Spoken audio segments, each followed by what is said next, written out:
예수님의 십자가의 복음은요, 저와 여러분의 죄를 사하실 뿐만 아니라 병도 고치시는 능력이 있습니다. 아멘입니까? 그래서 죄사함과 병고침, 이게 바로 하나님의 나라의 특징이에요. 따라합시다. 죄사함과 병고침. 예수라는 이름에 이 두 가지가 들어가 있어요. 예수라는 이름은 구원자라는 말과 치료자라는 말이 들어가 있습니다. Savior and Healer 이렇게 되어 있어요. 또 예수께서 이 땅에 오셔서 하나님의 나라를 가르치시고 또 영혼을 구원하실 뿐만 아니라 수많은 병자를 고치셨죠. 그래서 예수님의 사역을 이렇게 들여다보면요, 절반 이상이 환자, 병자를 고치신 거예요. 오늘 이 요한복음 5장에 보니까 그런 기적이 기록되어 있습니다. 38년 된 병자가 예수님을 만나고 벌떡 일어났어요. 오늘 이러한 베데스다의 기적이 저와 여러분에게 일어나기를 주님의 이름으로 축원합니다. 축원합니다. 근데 왜 이 병고침의 은혜가 복음에 있고 십자가에 있는데 구원에 포함되어 있는데 왜 우리가 이것을 잘 누리지 못할까? 그 이유에 대해서 오늘 저는 이 병고침, 쉽게 말하면 기적이죠. 이것을 방해하는 장애물이 무엇인가를 깨닫고 그것을 제거하고 저와 여러분이 정말 2000년 전 사건이 오늘 우리의 사건이 되고 이 38년 된 병자의 기적이 나의 기적이 되는 은혜가 있기를 주의 이름으로 축원합니다. 첫째의 장애물은 뭐냐면 진짜 내가 낫고자 하는 강렬한 소원이 없다는 거예요. 이 베데스다, 이 뜻은 뭐냐면 하나님의 국률의 집이라는 뜻이에요. 벳이라는 게 히브리어로 집이라는 뜻입니다. 베틀레헴 하는 게 뭐냐면 떡집, 빵집이라는 뜻이거든요. 베델, 이게 하나님의 집이라는 것이거든요. 또 베데스다라는 말은 베트라는 말과 하세드라는 말이 합성해요. 하세드가 뭐냐면 하나님의 국률이에요.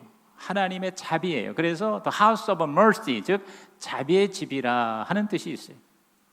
그래서 이 베데스다의 하나님의 자비가, 국률이 물이 요동치면서 내려올 때 그때 뛰어들어가면 어떤 병도 낫는 그러한 연못이 있었다는 거죠. 자, 3절과 4절을 보시면 그 안에 많은 병자, 맹인, 다리 저는 사람, 혈기 마른 사람들이 누워서 물의 움직임을 기다렸다. 이게 절망적인 상황 아니에요? 눈에 보이지 않고 움직이지 못하고 이러한 정말 어디 가서 치료받을 수 없는 사람들이 마지막 이제 찾아와서 기다리고 있어요. 4절에 이는 천사가 가끔 못에 내려와 물을 움직이게 하는데 움직이는 위에 먼저 들어가는 자가 어떤 병에 걸렸더니 낫게 됨이라. 근데 그게 언제 올지 모르는 거예요. 그러니까 이것은 바로 이 구약의 어떠한 한계를 여기서 설명을 하고 있습니다. 38년 된 병자가 지금 여기 누워 있어요. 이 38년이라는 이 시간, 이건 뭐냐면 이스라엘 백성이 출애굽한 후에 가나안에 들어가기 전에 40년을 방황했죠. 근데 그 40년 방황이 시내산에서 십계명 언약을 받는 게 2년 걸렸어요. 그리고 나머지 38년 합해서 40년이에요. 그러니까 여기서 38년 된 병자가 절망 상태에 있다는 건 뭐냐면 그냥 하나님만 쳐다보는, 특별히 어떠한 사람에게 은혜가 임하는 이런 구약의 율법의 세계에 이제 하나님의 은혜가 임하게 되는 거예요. 예수님이 오셔서 기다릴 것도 없이 그냥 주님이 이 38년 된 병자를 찾아와서 고쳐주셨다는 거거든요. 다시 말해서 진짜 하나님의 은혜, 하나님의 국률로서의 예수님의 사랑을 여기서 우리들이 만나게 된다는 것이죠. 그런데 예수님께서 이 병자를 고치시기 전에 아주 이상한 질문을 하신 거예요. 네가 낫고자 하느냐 그랬어요. 자, 6절 보세요. 예수께서 그 누운 것을 보시고 병이 벌써 오래된 줄 아시고 이르시되 네가 낫고자 하느냐? Do you want to be healed?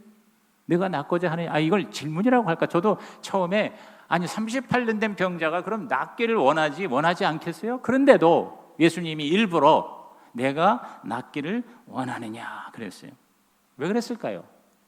그건 바로 예수님께서 기적을, 치료를 허락하시기 전에 먼저 마음에 그 하나님의 국률과 하나님의 은혜에 대한 간절한 소망을 갖게 하시는 거예요.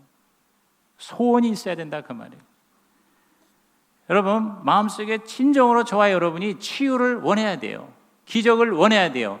여러분의 문제 해결을 원해야 돼요. 하나님을 만나는 걸 원해야 돼요. 여러분, 하나님은 소원하는 자에게 은혜를 주시는 것입니다.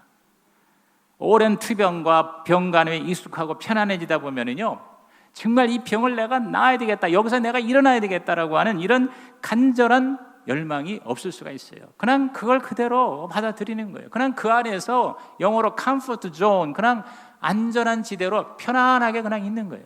사람들이 나에 대해서 계속 관심을 가져주지, 그 다음에 또 그냥 견딜만 하지. 그러니까 그냥 그걸 나의 숙명처럼 여기고 나의 그냥 일상으로 여기고 그냥 앉아있는 경우가 많아요. 근데 하나님은 저와 여러분이 일어나라는 거예요. 소망하라는 거예요. 간절히 원하라는 거예요. 사모하라는 거예요. 정말 나는 치유와 회복과 변화와 성장을 원합니까? 여러분이 정말 예수의 제자가 되기를 원합니까? 여러분, 하나님은 저와 여러분에게 소원을 두고 일하시는 하나님이라는 거예요. 단지 입으로만 원하는 게 아니라 어떠한 희생을 치르고라도 내가 고침받아야 되겠다, 변화받아야 되겠다, 내가 이 자리를 박차고 일어나야 되겠다, 지금 현재 수준에 머무르지 말고 내가 뭔가 리법, 내가 도약을 해야 되겠다, 이런 의지, 이런 열망, 이러한 사모함이 있을 때, 그때 하나님께서 강하게 우리에게 역사하신다는 거죠.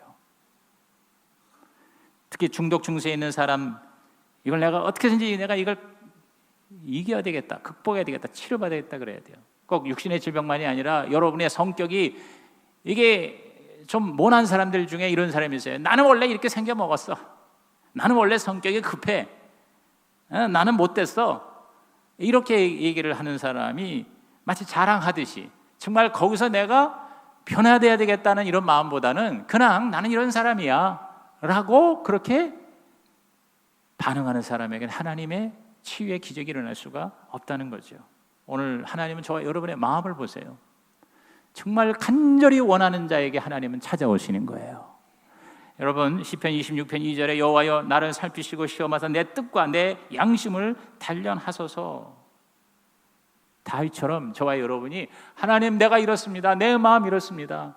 그래서 여러분이 하나님 앞에 구하라, 찾으라, 두드리라, 정말 하나님 앞에 나와서 힘들고 어려워도 부르짖어 기도하고, 하나님 나 좀 어떻게 해주세요, 나 만나주세요, 나 치료해주세요, 나를 변화시켜 주세요.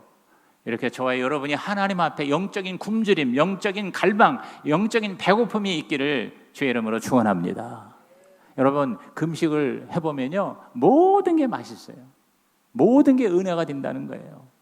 저와 여러분이 영적으로 항상 늘 사모하는, 사슴이 시냇물을 사모함 같이 사모하는 마음, 여러분 그게 복이에요. 그게 바로 하나님의 은혜의 출발인 것이죠. 여러분의 마음에, 여러분의 현재의 상황에서 뭔가 일어서고 회복되고 치유되고 하나님의 기적을 내가 경험해야 되겠다, 이러한 간절한 소원과 열망이 있으시기를 주의 이름으로 축복합니다. 축복합니다. 두 번째의 장애는 뭡니까? 그건 바로 기대하지 않는다는 거예요. 다시 말해서 믿지 않는다는 거죠. 여기 7절 8절에 내가 낫기를 원하느냐 그랬을 때 병자가 대답하되 주여 물이 움직일 때 나를 못에 넣어주는 사람이 없어서 내가 가는 동안에 다른 사람이 먼저 내려가나이다. 이렇게 변명 아닌 변명을 하게 되는 것이죠. 내가 낫게 원하느냐 그러면 예, 제가 낫게 원해요, 이렇게 간절하게 예수님을 쳐다보며 대답을 해야 되는데, 그러지 않고 뭐라는 거 아니? 내가 저게 못 들어가요, 내가 걸어 들어갈 수가 없어요, 사람들이 나를 넣어주는 사람이 없어요, 내가 들어가려고 그랬더니 먼저 다른 사람이 내려가서 내가 기회를 잃어버렸어요. 이렇게 환경 탓, 사람 탓 이러고 있어요. 정말 여러분, 이 사람이 간절히 치유되기를 원하고, 또 내가 주님께 나아가면, 저 연못에 들어가면 반드시 내가 나을 거라고 하는 강한 기대감과 믿음이 있다면 어떻게 해서든지 아마 그 못에 들어갔을 거예요. 그렇죠? 하여튼 무슨 수단을 써서라도 사람한테 자기 전 재산을 팔아가지고 나를 좀 그쪽으로 집어넣어줘라 이렇게 얘기를 하든지, 아마 제가 볼 때 아마 가족도 없었지 않았나 하는 생각이 들어. 가족이 있어서 좀 데려다가 집어넣어줘야 되는데 나를 넣어줄 사람이 없어요. 여러분, 저와 여러분이 진짜 우리 하나님의 치유를 기적하기를 원한다면 소원할 뿐만 아니라 기대를 해야 돼요. 내가 반드시 주님께 기도하면 고침받을 수 있다는, 응답된다는 그러한 믿음과 기대가 저와 여러분에게 기적이 일어나게 하는 하나님의 놀라운 자원이 되기를 주의 이름으로 축원합니다. 이 38년 된 이 병자가 일어나서 걸어가기 위해서는 믿음이라는 기대와 용기가 있어야 돼요. 그런데 예수님께서 뭐라고 했냐니 8절에 일어나 내 자리를 들고 걸어가라 그랬어요. 일어나 걸어가라. 사실 이 사람에게는 불가능한 명령 아니에요? 아니 일어나서 걸어가라니 지금 내가 움직이지도 못하는데, 그런데 일어나서 걸어가? 여러분, 하나님은 저와 여러분에게 불가능한 명령을 하시는 것처럼 느껴질 때가 있어요. 하나님이 우리에게 주신 약속이 나한테는 해당이 안 되는 것 같고 나는 도저히 이것을 할 수 없을 것 같은데 하나님이 하라고 하시는 거예요. 그러면 기적이 일어난다고 약속을 하세요. 여러분, 그럴 때 여러분은 그것을 믿고 하나님이 반드시 나에게 치유하신다, 기적을 베푸신다, 문제를 해결하신다, 나를 변화시킨다 라고 하는 강력한 기대감, 이 기대치, 이 믿음을 가지시기를 주의 이름으로 부탁드립니다. 아마 어쨌든 건지 이 환자는 내가 일어나 자리를 들고 걸어가라 하는 말에 스파크가 일어난 거예요. 마치 정광석화처럼 전율이 일어났던 것 같아요. 그냥 그 말에 자기가 그냥 벌떡 일어난 거예요. 아, 이거 무슨 소리 하고 있어요? 내가 어떻게 일어나냐고 누워있는 게 아니라 일어났단 말이에요. 이게 뭡니까? 바로 그 주님이 나를 치료하신다는 강력한 기대와 믿음을 순종으로 표현했다는 것이죠. 그래서 9절에 그 사람이 곧 나아서 자리를 들고 걸어가니라 그랬어요. 여러분, 기적은 그것을 강력하게 기대하는 사람에게 일어납니다. 기적은 기대하는 사람에게 일어납니다. 오늘 저와 여러분이 기적이 일어난다는 걸 기대하시기 바랍니다. 지금도 기적은 일어납니다. 조용기 목사님에게 큰 영향을 미친 분 중에 오랄 로버스 목사라는 분이 계세요. 이 오랄 로버스 목사님이 원래 오랄 그 구강외과 의사인데요, 예수를 믿고 변화를 받아 복음을 전하고 부흥사가 되고 목회자가 되었어요. 그러면서 이분이 엄청난 사역을 했어요. 제가 직접 가기도 했습니다만 오클라호마 툴사라고 하는 곳에 ORU, 오랄 로버스 유니버시티라는 큰 대학을 세우고 그 대학이 의과대학으로도 굉장히 유명합니다. 그러니까 하나님께 기도해서 치료받지만 또 하나님이 주시는 의학적인 수단으로도 치료받는 그런 의과대학을 거기다 세웠어요. 제가 그곳을 방문한 적이 있어요. 아주 오래전 얘기입니다. 거기 보면 그 ORU 유니버시티에 거대한 조각이 있는데 두 손이 이렇게 기도하는 손이 있어요. 하나님께 기도하면, 기적을 기대하면 기적이 일어난다. 그래서 이 오랄 로버스 목사님, 그 아들이 리차드 로버스가 우리 교회에 와서 몇 년 전에 설교한 거 기억나세요? 여러분 기억나실 거예요. 그 아들이 와서 우리 교회에서 설교를 했었다고. 그래서 제가 그 오랄 로버스 목사님의 그 영어 설교 테이프를 옛날에 오래전에 굉장히 많이 들었는데, 이분이 그런 어마어마한 기적의 역사, 그러니까 영혼도 구원하지만 수많은 사람에게 이 오순절적인 이런 성령의 능력으로 수많은 사람을 고치셨어요. 병을 고치는 신유의 사도이기도 해요. 근데 그분이 이 모든 어마어마한 사역의 출발이 뭐냐면 단 한 문장이에요. 그게 바로 expect the miracle이에요. 즉 기적을 기대하라. 시작. 기적을 기대하라.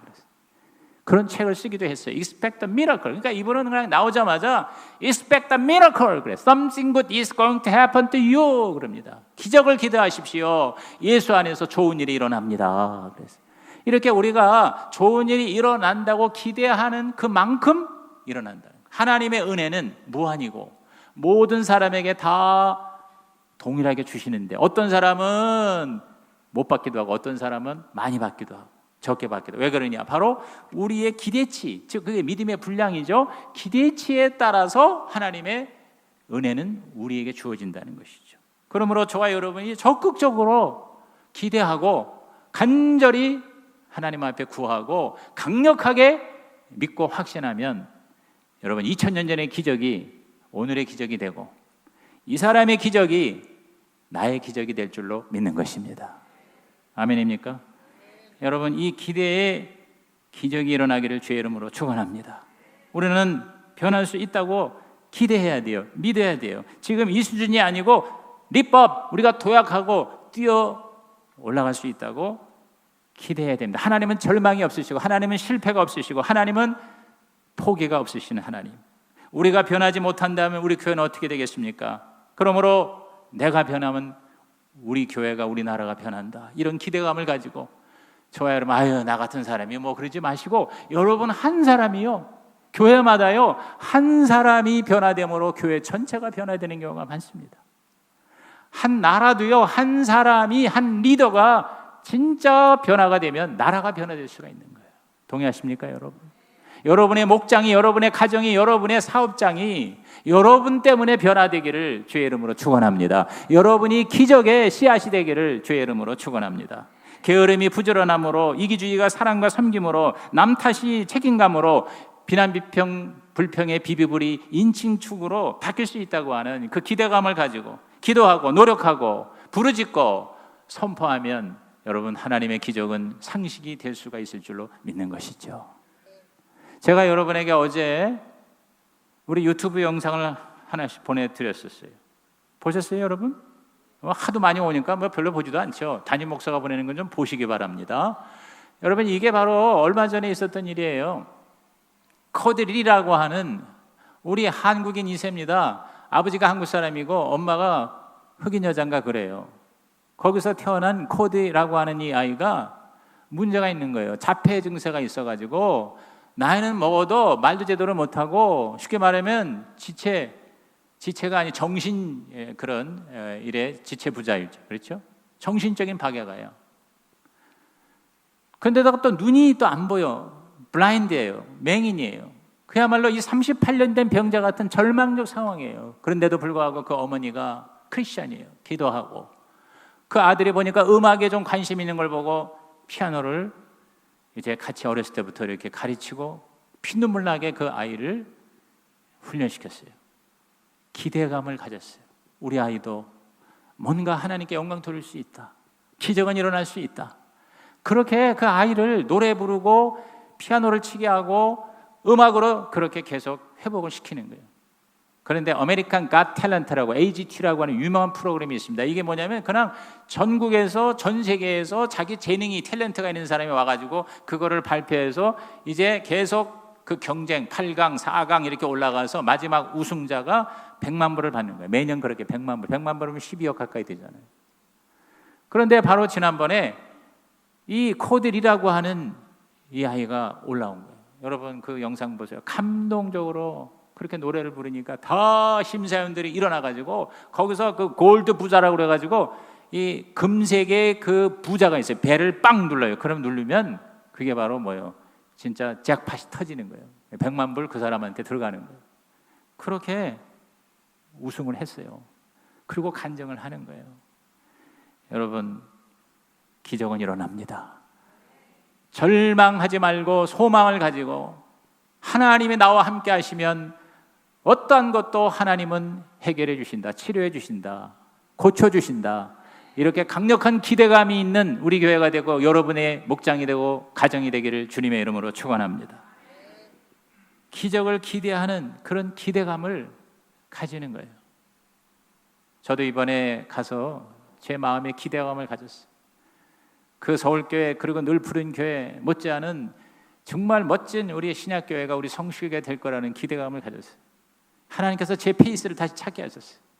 이 부흥회에 하나님께서 저에게 어노인팅 하셨어요. 그 교회에서 가장 은혜로운 부흥회였다고 모든 성도들이 다 반응을 합니다. 목회자 컨퍼런스에서도 서울교회에서도 저에게 기회를 주셔서 제가 특강을 했을 때 하나님께서 어노인팅 하셨어요. 그래서 앞으로 이 가정교회에 대한 어떤 비전 캐스팅을 하면서 많은 우리 목회자들이 큰 감동과 도전을 받고, 그리고 앞으로의 그 어렵고 힘들지만 반드시 하나님께서 우리 가운데 역사하시고 한국교회 대안으로서 사용하실 거라고 하는 기대감을 갖게 하는 게 기대감. 여러분, expect the miracle, 이 expectation, 하나님이 저와 여러분에게 꿈을 주시고 기대감을 주시고 앞으로 더 잘 될 거라고 하는 소망을 주시는 하나님, 여러분 그 하나님의 기적을 저와 여러분의 자신의 것이 되시기를 주의 이름으로 축원합니다. 세 번째, 우리가 이 치유의 기적을 방해하는 요소는 바로 죄성인 것입니다. 여기 예수님께서요, 이 병이 이미 다 난 38년입니다. 이제 걸어다니고 막 걸어다니고 성전까지 왔어. 자, 14절에 보니까 그 후에 예수께서 성전에서 그 사람을 만나 이르시되, 자, 베데스다 연못가에 절망 상태로 누워있던 자가 이제는 성전을 찾아왔어요. 그랬을 때 예수님께서 결정적인 것이 무엇이라는 것을 가르쳐 주셨어요. 더 심한 것이 생기지 않게 다시는 죄를 범하지 말라 그랬어요. 죄를 범하지 말라. 이건 이 사람의 이 병이 바로 죄의 결과 혹은 죄와 관련이 있음을 암시한 거죠. 물론 모든 병이 다 죄 때문에 생기는 것은 아닙니다. 성경에 날 때부터 소경된 자를 치료하실 때 예수님께서 토론이 생기자 이 아이의 병은 자기 잘못 때문도 아니고 부모 잘못 때문도 아니다. 하나님께 영광을 돌리는 기회가 된다 그랬어요. 그러나 전반적이고 원리적인 면에서 인간에게 다가온 질병은 바로 아담과 하와가 하나님 앞에 거역함으로 남은 원죄의 결과가 바로 질병입니다. 저주와 질병과 죽음, 이게 다 뭡니까? 죄의 결과, 죄의 삭시거든요. 의학적으로도 여러분 많은 병이 뭐냐면요, 죄성의 결과입니다. 예를 들어서 잘못된 태도와 생활 습관의 결과 어떻게 돼요? 병이 생기는 거잖아요. 모든 성인병들은 다 거기서 생기는 겁니다. 내분비 순환계 계통의 질병도 마음의 염려, 또 용서하지 못하는 분노, 특히 신경계통의 병은 다 이런 겁니다. 스트레스, 그리고 근심 걱정, 미래에 대한 염려 같은 거, 이게 다 뭐냐면 사실은 죄거든요. 여러분, 염려가 왜 죄가 되는지 아세요? 하나님을 내가 전적으로 의지하니까 염려가 생기는 거예요. 분노가 왜 죄입니까? 하나님의 용서를 받아들이지 않는 거예요.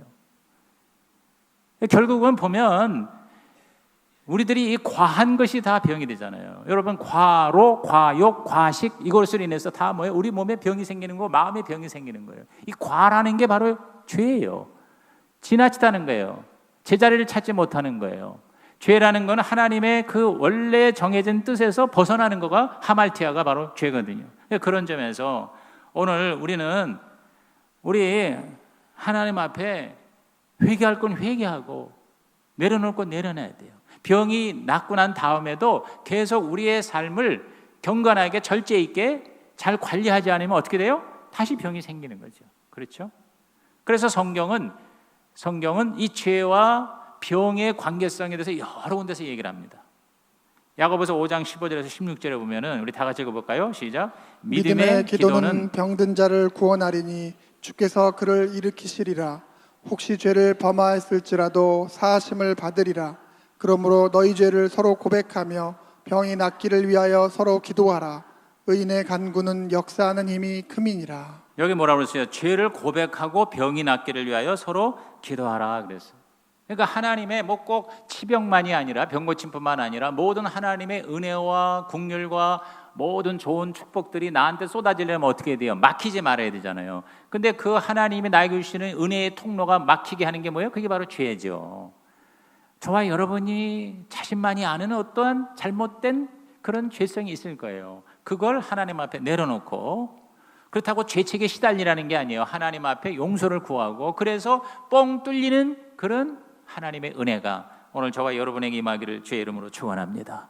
우리가 건강하게 경건하게 우리의 삶을 살면요, 많은 병이 예방이 되고 또 치료가 되는 것이죠. 그렇죠? 그러니까 정말 예수 잘 믿고 경건하게 살고 주님 뜻대로 살고, 그리고 우리의 삶의 이 태도가 성경적인 삶을 살면은 웬만한 병은 한결로 왔다 이렇게로 도망갈 줄로 믿습니다. 그러니까 병이 예방되고 치료될 수가 있는 거거든요. 디모데전서 4장 8절에 육체의 연단은 약간의 유익이 있으나 경건은 범사에 유익하니 금생과 내생에 약속이 있느니라 그랬어요. 다시 말해서 저와 여러분이 영적인 훈련하는 사람은 영적으로 건강하고 육체적인 훈련을 하는 사람은 육체적으로 건강할 수밖에 없다는 것이죠. 그러니까 저와 여러분이 이왕이면 성경적으로 경건하게 사는 삶을 사시기 바랍니다. 그러면 영혼이 잘 되고 범사도 잘 되고 강건하게 될 줄로 믿는 것입니다. 인생은요, 훈련이고요, 교회는 병원이에요.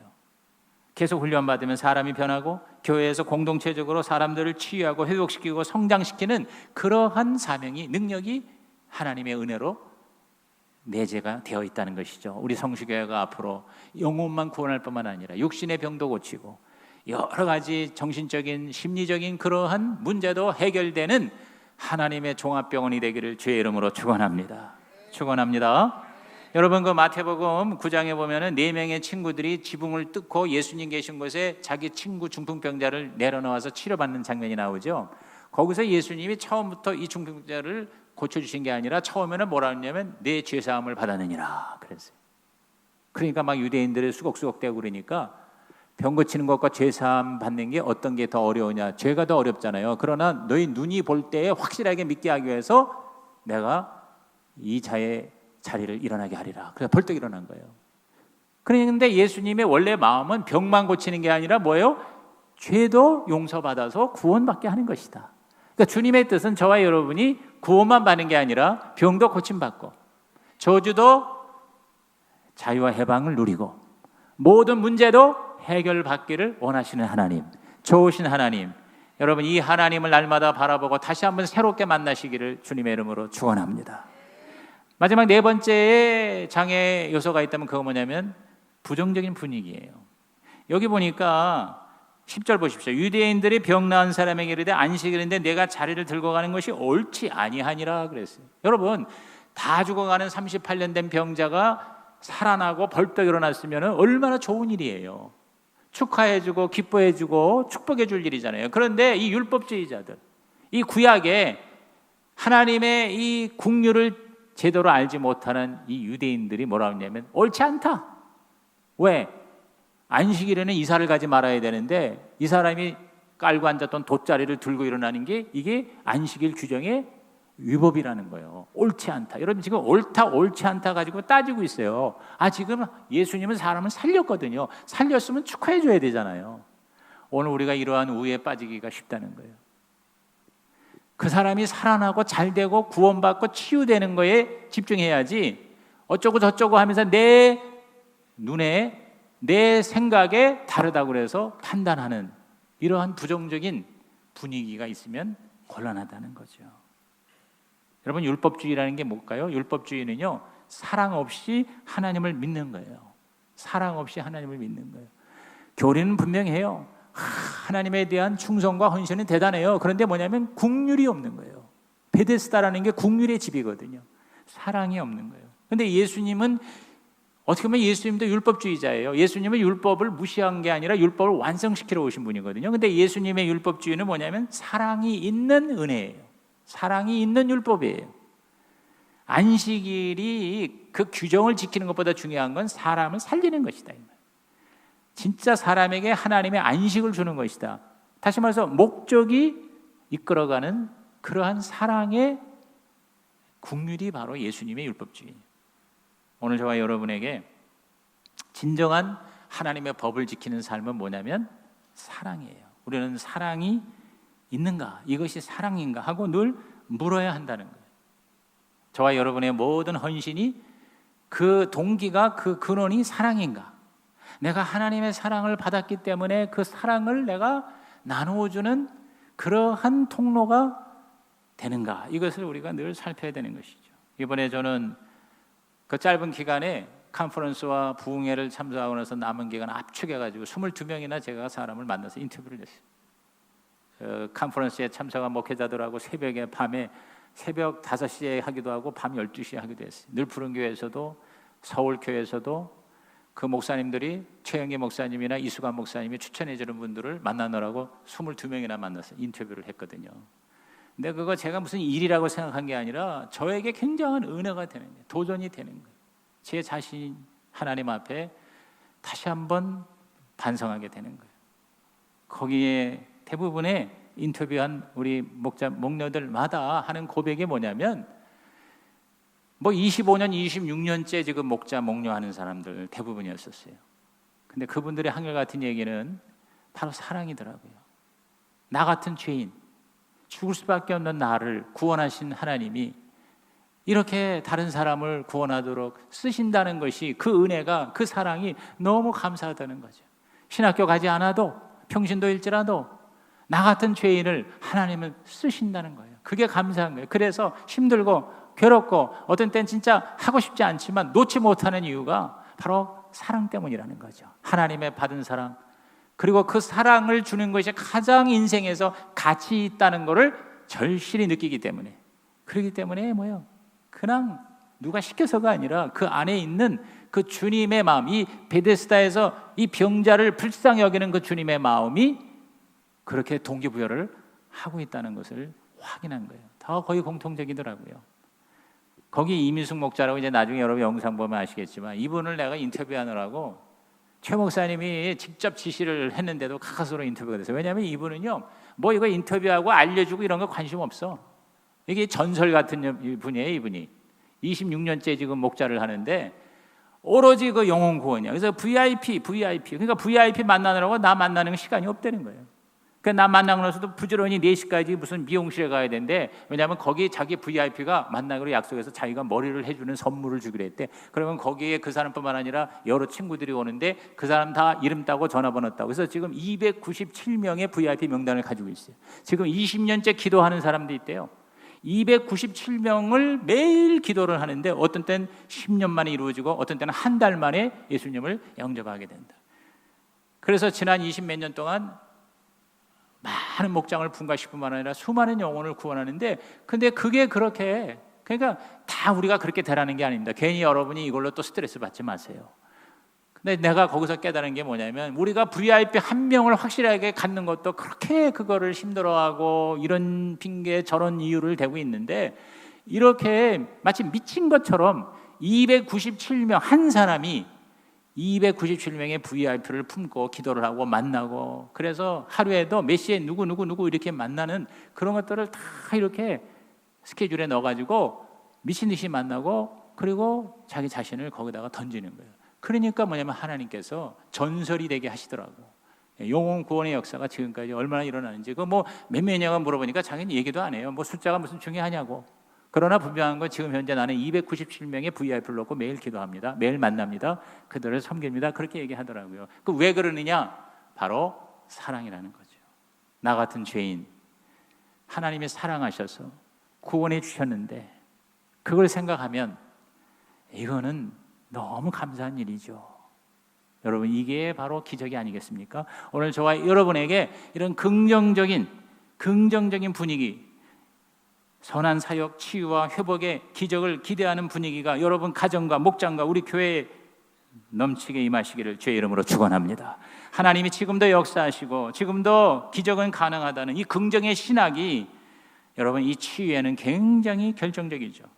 히브리서 11장 6절에 믿음이 없이는 하나님을 기쁘시게 하지 못한다고 그랬잖아요. 하나님께 나아가는 자는 하나님이 계시고 하나님이 찾는 자에게 상급을 주시고 응답을 하시며 기적을 베푸신다는 것을 믿어야 할지니라고 했습니다. 여러분, 소리 지르고 악쓰고 미친 듯이 그렇게 기도하는 것이 어떻게 보면 고상하지 못한 것 같지만 그런 간절함과 담대함이 있는 우리 순복음교회가 그거 아닙니까? 그래서 저도 이번에 제가 다시 한번 우리 가정교회를 하더라도 순복음의 영성을 다시 회복해야 되겠다. 하나님 앞에 기도하고 기적을 기대하고 하나님이 오늘도 치유하시며 오늘도 하나님은 우리에게 좋은 것을 주시는 좋으신 하나님이라는 것을 우리 성도들의 가슴마다 채워 충만케 하는 교회가 되게 하여 주시옵소서. 그런 목회를 해야 되겠다. 제가 이번에 가서 제 옛날에 그 페이스를 다시 회복하고 찾은 것 같은 느낌이 들어요. 오늘 우리 교회는 잘 될 것입니다. 여러분, 우리 교회는 하나님의 기적이 일어날 것입니다. 영혼 구원의 역사와 함께 치유의 기적이 일어나고 저주가 물러가고 문제가 기도하면 해결이 되며 살아계신 하나님을 만나서 그것을 간증하는 이러한 일들이 여기저기서 많이 일어나는 우리 성시교회가 될 줄로 믿는 것입니다. 여러분이 바로 그 주인공이 되시길 바랍니다. 한 사람이 변화될 때 여러분 기적이 일어나는 것이, 사실 그 서울교회에 보면 많은 이런 목자 목녀가 있지만 이 소개된 그 이미숙 목자나 또 우리 교회 영상으로도 왔던 우리 내년 봄에 그분이 옵니다. 곽인순 목자 같은 이런 사람들 뭐냐면 그 한두 명으로 인해 가지고 전체 분위기가 뭐냐면 하나님의 놀라운 은혜의 집이 될 수 있는 베데스다가 되는 그런 모습들이 나타나게 되는 것이죠. 여러분, 주님의 능력과 기적을 기대하십시다.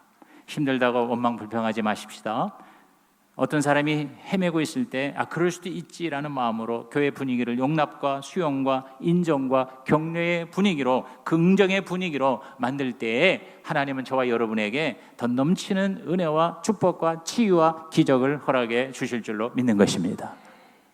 하나님 아버지, 오늘 이 3부 예배자들이 정말 하나님을 다시 한번 새롭게 만나게 하시고 하나님의 기적을 기대하게 하시고 믿게 하시고 갈망하게 하시고 체험하게 도와 주시옵소서. 예수님의 이름으로 축복하며 기도하옵나이다. 아멘.